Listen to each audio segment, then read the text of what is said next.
லூக்காவின் புஸ்தகம் 23ஆம் அதிகாரம் 43வது வசனம். இயேசு அவனை நோக்கி இன்றைக்கு நீ என்னோடு கூட மெய்யாகவே உனக்கு சொல்லுகிறார். நான் சிலுவையில பேசுற 7வது வார்த்தையில இது 7 வார்த்தையில இது 2வது வார்த்தைன்னு சொல்றாங்க. ஆனா அவர் சொல்ற ஸ்டேட்மெண்ட் ஒருத்தரை பார்த்து சிலுவையில், அதாவது அவரோட கொலீக்ஸ், எப்படி சொல்லலாம், என்ன சாக போறதுல இல்லையா கொலீக்ஸ் வேணும். ஆமா, பார்ட்னர். எப்படிங்க பார்ட்னருங்களா? ஒருத்தர், 2வது, 3வது, 3 பேரும் ஒரே டைம் இல்லாம போறாங்க.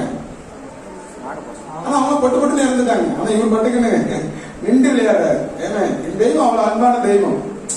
எந்த ஒரு விஷயத்திலையும் என்ன சொல்றது, இப்படி இருந்திருக்க கூடாதோ இப்படி இருக்க கூடாது இமேஜின் கிடையாது. பொறுமையா நம்மளுக்காக எல்லாம் செய்து முடிக்கிறார்.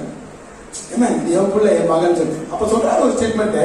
ஒருத்தர் பார்த்து ஒரு கல்லை பார்த்து 2 கல்ல ஒரு கல்லை பார்த்து சொல்றாரு, இன்றைக்கு என்னோட கூட நீ பார்த்து